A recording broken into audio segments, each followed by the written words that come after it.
La première, 7h37, la presse et les médias en question donc ce matin sont-ils aussi importants qu'on le dit dans la formation de l'opinion publique, des instruments indispensables au fonctionnement d'une démocratie digne de ce nom?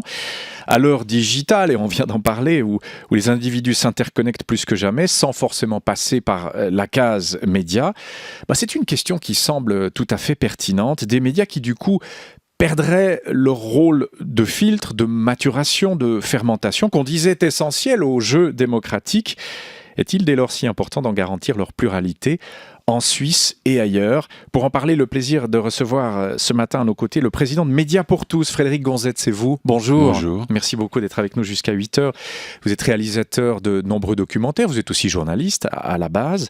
Votre dernier documentaire intitulé La bataille du Gripen sort officiellement aujourd'hui, c'est le jour J. Alors, nous sommes mercredi. C'est un film qui permet de vivre de l'intérieur l'une des votations les plus disputées de ces dernières années, de comprendre pourquoi et comment l'armée suisse a essuyé son premier revers face au peuple, comment s'est formée l'opinion. À l'issue de cette saga, parce que ça en a été une, cet avion de combat, avant de parler des médias, peut-être quel constat, Frédéric Gonzette, avez-vous tiré de l'état de notre démocratie suisse? Je suis soufflé en faisant ce film, de voir à quel point un thème comme l'avion de combat a pu animer les gens jusque tout en bas, dans toutes les zones de la société, tous les âges aussi bien chez les jeunes, dans les écoles, qu'on discute vraiment sérieusement, on s'informe.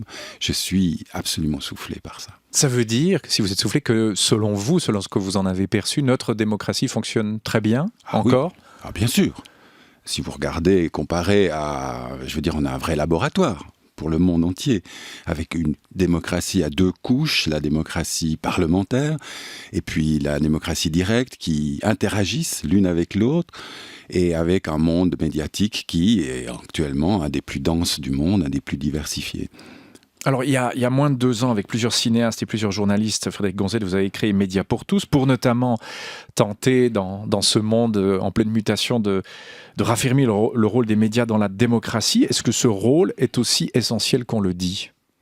Alors, pour ma part, j'ai voyagé et tourné dans énormément de pays, y compris beaucoup de pays comme le Yémen ou les pays de l'Est, la Russie, l'Ukraine, la Roumanie, le Vietnam, des anciens pays totalitaires. On peut que constater, quand on fait ces voyages, à quel point l'essence même des rapports sociaux, des rapports entre les gens, est marquée par la présence ou l'absence d'une forme de confiance qu'on a dans ce qui circule entre les individus. Et si la presse n'est pas libre, si la presse ou les médias n'interviennent pas dans ce processus, les individus sont paumés et se laissent décourager, se laissent devenir cyniques. Parce que, par exemple, si vous voulez acheter une voiture d'occasion dans un de ces pays, vous savez pas. Vous savez que vous risquez de vous faire rouler à tous les coins de rue, si j'ose dire. Alors qu'en Suisse, on sait que s'il y a des abus, des scandales dans le domaine des contrôles des voitures, ça va tout de suite paraître dans les journaux. Oui, il y a une forme de contre-pouvoir. Mais alors moi, je reviens sur ce que vous nous disiez, sur les mots que vous employez. Les gens sont paumés si l'info ne circule pas. Au fond, si l'info circule, eh bien, les gens ont quelque chose à quoi se raccrocher. Mais l'info, maintenant, circule de plus en plus par interconnexion entre les gens. Vous me voyez venir, évidemment, les réseaux sociaux, etc., etc., etc., sans le truchement d'un ou des médias traditionnels qui... Oui, on les comparait à des filtres, à des processus de maturation et de fermentation. Ce processus-là tend peu à peu, un peu à disparaître. Est-ce qu'on peut encore soutenir les médias traditionnels? Est-ce qu'il ne faut pas passer à autre chose? Difficile que moi je vous pose la question, Frédéric Gonzette, mais il me semble que c'est une question parfaitement pertinente, non? Ouais, bien sûr, tout le monde se la pose. Et elle est justifiée. Quel type de transformation les médias doivent-ils vivre pour réussir à tenir leur rôle qu'ils ont joué jusqu'à maintenant dans un nouvel environnement technologique ou social, on peut dire, puisque ça va très très loin. Les réseaux sociaux permettent aux gens de communiquer entre eux. Mais de quelle manière? C'est ça là. Et c'est dans la manière que tout y est. Alors, il faut réussir, à mon avis, de faire une transition où on ne perd pas d'un coup, par brusque grounding ou des phénomènes de ce type-là, ce qui était le savoir-faire et aussi la manière, le savoir-faire des journalistes, mais aussi la manière dont la population savait se servir des journalistes, de ce qu'ils apportent. Parce que c'est un double jeu. C'est pas que seulement est-ce qu'il existe des bons journalistes critiques qui savent faire des enquêtes. C'est est-ce que les gens ont besoin de cela. Est-ce que ça entre dans leur ADN ou non. Et là, il y a de nouvelles générations qui arrivent qui probablement est en train de se désolidariser de ça, de refuser l'héritage, au fond. Les médias disparaissent, dernier en date, et c'était terrible. Et vous avez relayé ce combat, l'hebdo. Est-ce qu'il y aura encore des journalistes à l'avenir ? Ils s'appelleront peut-être un peu autrement, mais je pense que... Data journalistes ou web journalistes ? Oui, ils vont traîner d'autres étiquettes, mais oui, bien sûr. Je pense que même c'est une espèce de crise de croissance ou de transformation, si on veut dire. Parce que le rôle même, l'intelligence collective de l'humanité, dans le bon sens du terme, elle se développe avec les nouveaux moyens. Elle augmente, elle est en croissance. Et elle a donc besoin de ces relais que sont les gens des médias. Et simplement, il va falloir qu'ils se situent à d'autres endroits dans la société. Il faudra qu'ils jouent un rôle différent. Mais on en aura toujours besoin, ça je suis sûr. On aura toujours besoin d'une radio, d'une télévision, donc de service public a priori, c'est comme ça que ça fonctionne en Suisse, de plusieurs journaux print, comme on dit, sur du papier. Parce que quand on voit ce qui s'est passé aux États-Unis, la formation de l'opinion publique, et notamment ceux qui ont porté M. Trump à la présidence, ne lisaient quasiment pas de journaux, n'écoutaient quasiment pas de radio. D'ailleurs, les radios publiques, il en existe très peu aux États-Unis. Est-ce qu'il ne faut pas penser autrement au niveau de la formation de l'opinion publique, en Suisse aussi, maintenant ? Alors je pense que l'exemple américain est très très bon et montre où on peut aller quand on laisse dépérir cette espèce d'objet de connexion entre les individus au niveau d'un pays. Si on laisse faire le privé, dans un grand marché comme les États-Unis, on aboutit à une déperdition du service public et du coup, les médias se sont un peu perdus dans la campagne pro-Trump, avant Trump. Certains pro, d'autres contre, mais la plus grande majorité a versé contre et à mon avis a pris le risque de perdre son rôle. Oui, et même de se faire porter, de se faire mettre dans les cordes, parce qu'au fond, la presse aux États-Unis, vue de M. Trump et de ses soutiens et de ses partisans, est vue presque comme un parti d'opposition. Maintenant, exactement. Les journalistes sont poussés dans les cordes comme un parti d'opposition. Comment on peut sortir de ce piège-là ? Sortir, je ne sais pas. Si l'on peut. Moi, je voudrais juste éviter qu'on y tombe en Suisse. Et est-ce qu'on y est un peu ? Non, je ne pense pas. Il y a une tendance. Est-ce que, par exemple, un grand parti comme l'UDC, qui est le premier parti de Suisse, aurait tendance à rejeter certaines presses, le service public, pour ne pas le nommer, clairement, à travers quelques initiatives dans les cordes d'un parti d'opposition ? C'est même le sens de l'initiative Nobilag, de ce qui se trame là autour contre le service public.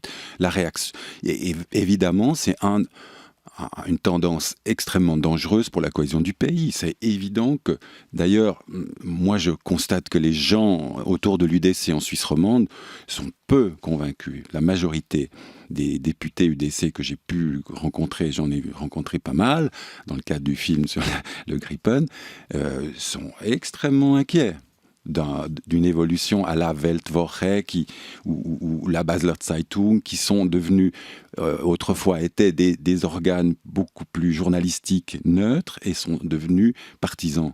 Mais qui sont des bons journaux avec de bonnes enquêtes et de bons journalistes, certes orientés et payés par des personnalités proches de l'UDC, si ce n'est membres de l'UDC, mais enfin qui restent des journaux très vivaces. C'est important. C'est important. Je pense que peut-être on a oublié d'imaginer que la presse privée, ou la presse print tout simplement, qui est aussi privée en Suisse, avait aussi un rôle de service public. Il faut le reconnaître. Elle l'a perdu ? Ah non, je ne pense pas. Dans certaines tendances, elle peut la perdre. Mais en gros, non, elle ne l'a toujours pas perdue. Et c'est pour ça qu'on déplore la fin de l'hebdo, ou qu'on déplore la réduction des rédactions suisses romandes dans les grands quotidiens lémaniques. vous l'aviez dit sur notre antenne, d'ailleurs, il y a quelques semaines, Frédéric Gonzette, vous étiez favorable, du côté de Médias pour tous, votre association a aidé une initiative de journalistes de l'Hebdo et d'autres qui pourraient faire redémarrer sous une forme ou une autre ce titre, qui s'appellerait d'ailleurs peut-être plus l'Hebdo, peut-être vendu à des conditions particulières, etc. Où est-ce qu'on en est? Là, maintenant, plusieurs semaines se sont écoulées. Est-ce qu'il y a des gens qui ont pris l'initiative? Est-ce qu'on voit poindre quelque chose de ce côté-là? Oui, j'ai filmé la séance de lancement, ou disons de démarrage d'un nouveau projet. Et, vous l'avez filmé? Ouais. Oui, je l'ai filmé parce que je fais un film sur les médias en Suisse romande en ce moment. Et il y a vraiment une grande énergie, on peut dire, pas du tout, ils ne sont pas du tout découragés de ce point de vue-là. Ils sont en colère probablement quand la manière dont ça s'est terminé avec l'Hebdo, mais ils ne sont pas découragés. Ils vont lancer vraiment un nouvel organe. D'ailleurs, il y a même 2 organes qui, semble-t-il, sont dans les starting blocks. Print, web, un peu des deux? Un peu des deux, forcément. Un peu des deux. Forcément d'abord web, donc avec probablement une faiblesse à se financer au départ, donc recherche d'un nouveau modèle et besoin que la collectivité les soutienne. Alors sous quelle forme? C'est ça qui est en discussion en ce moment. Oui, comment garantir la pluralité de la presse? Se contenter de défendre les médias de service public, est-ce que c'est suffisant, Frédéric Gonzette? Non, je pense qu'il faut combiner des mesures incitatives qui encouragent l'innovation, ça c'est absolument indispensable. Et il faut de l'autre côté aussi garantir que la presse papier ne disparaisse pas d'un coup. Et puis au milieu, il faut, à mon avis, aussi aider des formes de nouveaux journaux, de nouveaux organes sur le web et sur le print qui ont rapport avec le public, où on peut dire c'est lui qui finance ces journaux. Il faut retrouver ça. On entendait Olivier Feller du PLR vaudois, entre la gauche et la droite. On est d'accord d'aider la presse, mais soit par une aide directe, plutôt la gauche, ou indirecte, plutôt la droite, en finançant par exemple la distribution, aide indirecte. Qu'est-ce qu'il faut, aide directe ou aide indirecte selon vous? Combiner les deux. Il faut combiner les deux. Ouais. Et ça donne quoi au fond? Direct, on peut dire, c'est la Poste, c'est des mesures d'innovation et c'est l'aide, par exemple, à des imprimeries pour que ne disparaissent pas les dernières rotatives. Il n'y en a plus que 3 en Suisse romande. Vous imaginez, un jour, tout d'un coup, on se dira, mais qu'est-ce qu'il y a eu? Il n'y a plus de journaux. Parce que les rotatives, ça coûte très cher, c'est pas rentable. Donc ça, c'est typiquement un domaine où il faut une aide directe. Et puis une aide indirecte où c'est un peu inspiré des grandes fondations qui permettent, par exemple, dans le cinéma suisse, d'aider des contenus à naître sans pour autant que ceux qui financent contrôlent ce contenu. Aide directe et indirecte combinée de la part des collectivités publiques. Exact. Où est-ce qu'on pourrait, parce que ce sont des questions que nous nous sommes posées, est-ce qu'il n'y a pas un mécène des millionnaires? Dieu sait qu'il y en a assez dans ce pays, et surtout dans l'arc lémanique. Est-ce qu'on ne pourrait pas aller chercher de l'argent de ce côté-là? Il y a des banques, pourquoi personne, et c'est une question que je vous pose parce que je suis sûr que vous avez un élément de réponse, ne se mobilise pour un titre en Suisse romande? Pourquoi est-ce que ça n'intéresse plus personne? Parce que financièrement, ça ne l'est peut-être pas, mais au fond, c'est un rôle essentiel dans le service, dans la démocratie. Pourquoi personne ne se mobilise? Pourquoi on n'a entendu personne là depuis, par exemple, qu'on a annoncé la mort de l'Hebdo? Alors je pense qu'il y a des initiatives qui naissent maintenant. C'est une information que vous portez à notre connaissance? Vous avez des éléments pour nous l'affirmer? Par exemple, Étienne Arditi a participé à la séance de lancement d'un nouvel organe qui pourrait s'appeler bonpourlatête.ch. Bon, très bien. Et que vous avez filmé, c'est ça que vous avez filmé? Oui, très bien, je note. Oui. Étienne Arditi, écrivain, financier, on le connaît bien. Voilà, et il faut offrir à ces gens, je crois qu'il y a des envies, il y a vraiment des gens, aussi un cadre. Il faut dire, on va créer une espèce de plateforme qui d'un côté permet à l'argent de financer ces efforts et de l'autre côté aux journalistes de garder complètement leur indépendance. Il faut trouver la formule. Oui, cette information qu'on entendait à 7h35, cette alliance de 37 médias français, notamment soutenue par Google. Alors là, on a du média traditionnel et puis Google, qui vont lancer Crosscheck, cette plateforme collaborative de fact-checking pour la présidentielle française. C'est pas ça l'avenir? Que pensez-vous de cette initiative, Frédéric Gonzette? C'est exactement dans ce sens-là qu'il faut aller, bien sûr. Mais ça, c'est que du fact-checking. Mais ce qui est important, c'est que les gens se rendent compte qu'il y a un besoin, il y a un chaînon qui risque de manquer. Et là, ils viennent dire, voilà, On le crée, on n'attend pas que les catastrophes se produisent, on prend les devants. Google, c'est pas le grand méchant loup là-dedans? Je vous pose la question, hein, vraiment. On peut pas. C'est à la fois le grand méchant loup et en même temps le chat domestique, hein, parce qu'on l'a tous jusque dans nos coins les plus intimes, collés contre le cœur, la poitrine.